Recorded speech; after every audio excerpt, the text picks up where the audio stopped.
Zurielle Obil was 5 feet 10 inches tall and weighed about 135 pounds. Despite her busy schedule, she worked to maintain her weight. She was quiet, observant, and witty. She was generally attractive and disciplined. Kadesh Abia was slightly taller than Zurielle. He was handsome, muscular, refined, and also humorous. They were both young, financially comfortable, and constantly climbing the ladder to wealth while enjoying life. Kadesh had planned a picnic 2 weeks ago. Then he called Zurielle to tell her about the trip to Chastain Park. She was excited. The day had arrived.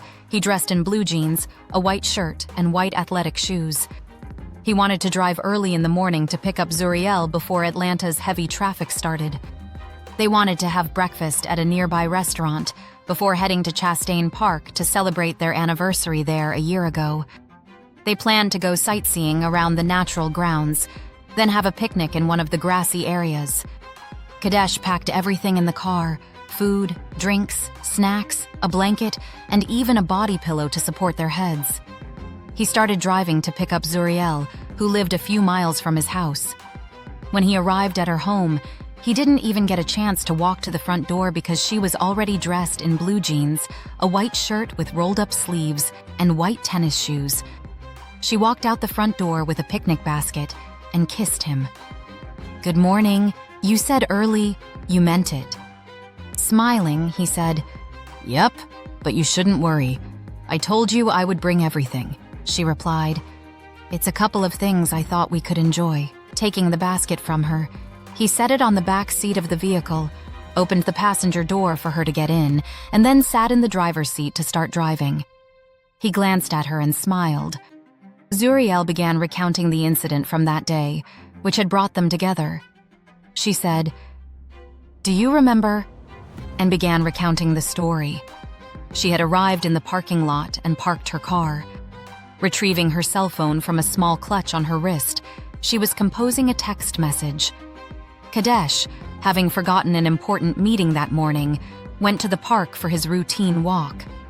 He received a text from his secretary reminding him of the early meeting.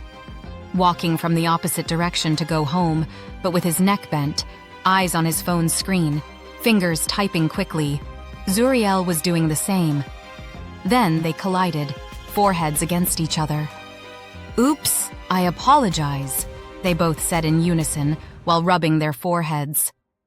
"I was composing an urgent text to my secretary," Kadesh said, dressed in a navy blue athletic suit and white sneakers. "I should have paid more attention to the road we all share. I hope you're okay," she replied. "What's wrong with you, sir?" Rubbing her forehead, she said, "You want to aid death? If you are ready to die, I'm not. I have much to do." He nodded, smiled, and said, "Look who's talking. We are collectively responsible for the outcome." Zurielle was still rubbing her forehead and saying, "I was corresponding with my mother. She wants me to visit, but I'm too busy." Nodding in agreement, he said, "I understand and apologize for colliding with you like that." He gave a dimorphous grin and said, "Actually, you have a huge hematoma on your forehead in less than a minute. I'm so sorry. It was an accident." I know. I'm feeling a bit dizzy," she said, while holding her head with both hands as if to keep herself upright. He asked, "Did you have breakfast before leaving home?" She didn't reply, but suddenly collapsed. Kadesh caught her. "Stop this nonsense, lady. Are you trying to make a fuss over that? It won't work," he said jokingly, but she didn't answer. Her body went limp. "Are you okay, silly?" Still no reply. He held her in his arms to examine her face. He said, "You are a witty lady. Come on, stop it this minute." She didn't move. "That's enough," he said. The color drained from her face. Now he started panicking. He looked at her, confused and worried about what had just happened. She had lost consciousness. Calling an ambulance might be a waste of time. He carried her a short distance into his car, then drove her to the nearest hospital. It would be quicker to get to the hospital than to wait for paramedics to arrive. He laid her on the back seat, checked her pulse, and then removed her clutch from her wrist.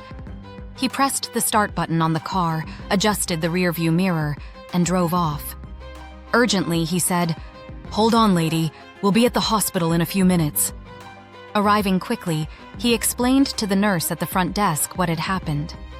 He took her driver's license from the clutch and provided her information. They placed her on a stretcher and wheeled her away. Kadesh nervously waited in the area for any news about her. A message notification appeared, instructing him to call the office. He stepped out to make the call to postpone the meeting, but was too preoccupied with the situation to do so. He paced outside, maintaining his distance from others so he wouldn't be disturbed while praying for Zurielle's recovery. Yet, he didn't want to miss the chance to make the move he'd been waiting for. He was concerned about the stranger he had met earlier. He felt responsible, so he had to stay and make sure she was okay. Kadesh was pacing outside. He acknowledged he wasn't entirely at fault, but he accepted his part. He rubbed the back of his neck as he dialed his office. Fortunately, the other party postponed the meeting and rescheduled it for the next day, and they would call to confirm the new time. He breathed a sigh of relief and thanked the secretary. Now he could stay at the hospital with a clear mind because he hadn't missed the meeting. He returned to the front desk and asked about Zurielle. They told him she had regained consciousness and provided him with her room number for observation. When he entered her room, her eyes were closed. He sat in the chair next to her bed and took her hand. Feeling his touch, she opened her eyes and wittily said, "You've tried to murder me in the parking lot. Now you have come to finish the job," he said. "Thank you, Lord. She's okay. You are okay." He kissed her hand and added, "I'm so happy that you're okay. I was so worried about you." Amused by his gesture, she said, "Now you want to attack me right here in the hospital. It won't work. I'll scream threats. Threats." He laughed and said, "You are trivializing what happened, but I was very worried about you. I thought perhaps you would have amnesia when you woke up. How are you feeling?" "See, your plan didn't work. I'm perfectly fine." She smiled and said, "You were worried about taking responsibility for a stranger, like paying my hospital bill, or worse, running off and abandoning me so I wouldn't sue you." Smiling again, she added, "But I would have chased after you all over Atlanta until I found you, if I had to." They spoke with such familiarity that it felt as if they were old friends. He offered a gentle smile and said, "My conscience wouldn't allow me to do such a thing. Besides, I wouldn't dream of leaving a damsel in distress." She laughed loudly. He asked, "What's today's date?" She told him with a smile. "I told you I am fine. Tin cannot destroy rock." He chuckled. She said, "It's nice to know that you couldn't and wouldn't abandon me. It shows that you are compassionate. But as you can see, by the grace of God, I'm fine. Thanks for not being a coward, and thanks for taking care of me." She introduced herself. "My name is Zurielle Obul." He took her hand and said, "Your name means Rock of God. That's why you said, 'Tin can't destroy rock.' Very funny. It's nice to meet you, Zurielle. My name is Kadesh Abia." They shook hands. Nice to meet you, Mr. Kadesh Abia. Your name means holy, which is why you said your conscience wouldn't permit you to leave me. Are you holy?" Both chuckled at the coincidence of their names. "What did the doctor say?" he asked. "The doctor said that I have to stay overnight for observation. I could have been working at home or the office right now. Thanks to you, I'm stuck here," she said with disbelief. "I have so much to do today. Oof," he replied. "Don't worry. Health comes first. Everything will stay as it is until you attend to it." "It's easy for you to say. You aren't the one lying helplessly here." He didn't respond to her utterance, but smiled. "Wow, it's so late. What am I going to do?" "Nothing," he replied passively. "You heard the doctor. You've been rooted here until the doctor uproots you. Take a deep breath and relax. Work will be fine. It will not go anywhere," he said with a smile and walked to the window. She started accusing him and threatening to leave the hospital. Bemused, he stood with his back to the window, ankle crossed, arms folded in front of him, watching her. He said, "Instead of venting, call your family. Everyone is probably worried about you. You left early this morning, but you hadn't returned home, and now it's midday. They might be searching everywhere to find you." She nodded and said, "I live alone," remembering that her cell phone was with him. He nodded. Notifications came, but no calls. "What about your fiancé or boyfriend?" She nodded and said, "I have neither. I'm too busy to be in a relationship. That requires time and energy, and I need both to focus on my career." He said with an unreadable expression, "That resonated with me. Work first, play later." She smiled. He looked at her and said, "I have to go." "Hit and run, huh?" He chuckled and said, "You need to rest because you are flickering." He touched her hand affectionately and said, "I'll visit you later on today." She asked, "Did you say flickering?" "I'll see you later," he said. Then he was about to walk to the door. "What about my car in the parking lot?" "I have the key and will take care of the car. Oh, here's your clutch. I took it from your wrist after you fainted. I'll give back the car key when I return." She took the clutch and said with a smirk, "So you are a purse snatcher, too." He grasped his chest as if he'd been stabbed in the heart, then smiled and kissed her forehead. "You are so witty. I'll see you later." "I have nowhere to go. I will be waiting for you. Bye, Kadesh." "By the way, do you want me to grab anything for you before I leave?" "You don't want to go, apparently," she joked. "I'd like a bottle of water. Make it 2, please." "Thank you, dear." "All right, I'm going to the store." Zurielle had just finished a call when Kadesh returned with a pack of mineral water. She handed her one and placed the rest on a nearby table. She said, "Thanks, you are a dear pal." Smirking, he said, "Stop flattering me, but I know." Nodding, she said, "Boy, you are so full of yourself." He frowned and said, "Listen to how you throw insults at me. Who are you calling, boy?" "Girl, don't play with my years," he said, frowning. "What do you want me to bring you for dinner? By the way, did they feed you?" "Not yet, but they will do so soon. I didn't eat all day. I'm famished." He said, "Okay, I'll bring you dinner. But what are your culinary desires for dinner?" She said, "Surprise me." "Okay, take my cell phone number." She unlocked her phone and handed it to him. He put down his number, then returned the phone to her. "Please, call me if you need anything." "Thank you, Mr. Abaya. You're a dear," she said with a smile. "Don't mention it, dear. I'll see you later."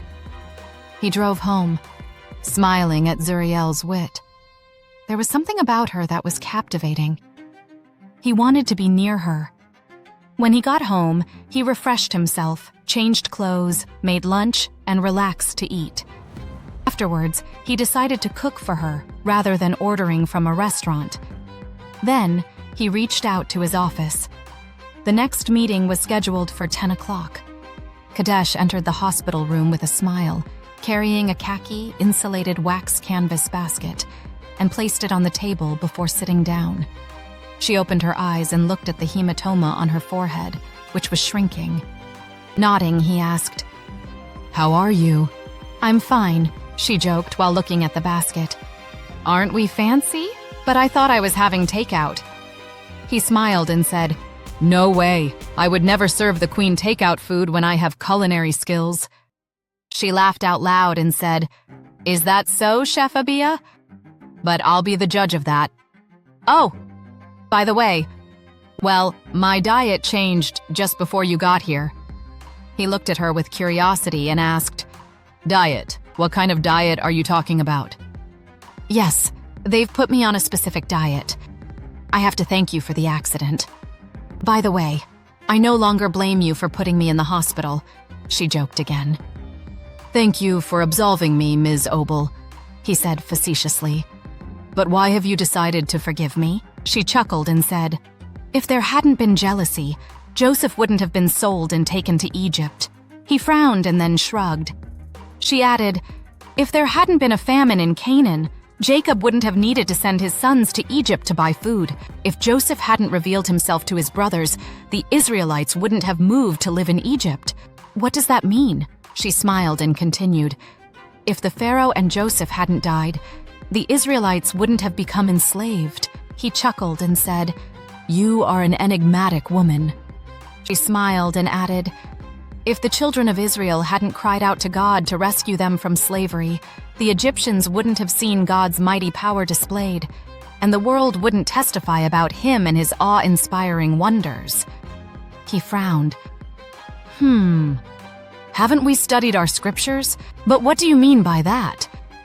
"If our foreheads hadn't bumped at the park this morning, I wouldn't have fainted, gone to the hospital, and been diagnosed with type 2 hyperglycemia." His mouth formed an O. "Wow. And you just found out?" "My goodness. As for me, my adoptive parents found out early. They were very caring people. I didn't like the prick of the needles, but they said it was for my own good." "Wow. You have diabetes." "Yes, I have a CGM device on me right now." She frowned. He said, "I have a continuous glucose monitor. I carry it every day. I was tested for homozygous sickle cell disease and a heart murmur. I underwent all kinds of tests. I was declared free of everything except for type 2 hyperglycemia." She appeared surprised and said, "I don't understand. I was adopted as a baby. My parents told me when I turned 10. They wanted to keep the adoption a private matter between us, my parents and me. They said that when the time was right, they would tell my siblings. So far, they haven't told them anything." Zurielle frowned and asked, "What do you mean?" "They had 2 biological children after adopting me. I was 4 when my brother Nathan was born. Less than 2 years later, my sister Naomi was born." "Wow, I'm surprised." Smiling, he said, "My parents never showed favoritism. We were treated equally. I love my siblings the same way my parents love me, with no assumptions, contradictory feelings, or statements. We say and show each other love." "That's nice," she said. He smirked and said, "When I have a family, I want it to be as special as theirs." Looking at her, he said, "Let me feed you. My diet is your diet." He brought a fancy plate to serve her the food. It's very fragrant. I hope it's delicious as well." She looked at the plate and said, "Wow, you went all the way for me. Dinner fit for a queen indeed. How do you know I like broccoli?" He steamed broccoli, carrots, bell peppers, baked deboned chicken thighs, and a small baked white potato. He brought a pear for dessert and a glass of seltzer water. He set the dish on the table and rolled it over to her. Smiling, he asked, "What do you think?" "It looks appetizing, thank you," she said as she sampled it. He smiled. It tastes delightfully scrumptious, but don't pat yourself on the back." "Your approval is good enough for me. Thank you, Your Highness," he said, bowing his head in respect. They talked until visiting hours ended. Kadesh held her hand warmly and said, "Call me to pick you up when the doctor signs you out." "I thank you, my guardian angel." He smiled and said, "Good night." She waved at him. Her nurse had given her a booklet to read about diabetes, including the do's and don'ts. She carefully noted the most essential foods she needed to avoid, then made a few phone calls, including one to her parents. After the meeting, Kadesh closed the project's folder and grabbed his phone to call Zurielle. The phone started ringing. "Good afternoon, Kadesh. I left you a message about 15 minutes ago to let you know that I was ready. I gave the hospital enough of my time. Come get me." He chuckled and said, "I was about to call you. I'll be there soon." Zurielle was already dressed and waiting in front of the building's entrance when Kadesh arrived. He opened the passenger's door for her to get in. "Aren't you a gentleman?" she said with a smirk. "Your parents did a good job with you. I'll tell them you said so," he replied. "You're staying with me tonight, unless you have someone you can go to. or come stay with you?" She looked at him and frowned. "I'm a big girl. I can take care of myself." "I have no doubt about that, my dear. However, I don't want you to sleep alone at home. I will drive you to and from work until you fully recover. Can you work from home?" "Yes, I can. It's my company, but I'd prefer you to stop fussing over me. I'll be fine. If I weren't okay, the doctor wouldn't have signed me out." I know, but this precaution is for your well-being and my peace of mind." She smiled and said, "Okay, but you have to drive me home to pick up a couple of things I'll need." "No problem," he said. She gave him her home address. The house's entrance had double gates. A fence surrounded the 2-story house, and the driveway looked inviting, with 2 large flower pots in front of the doors.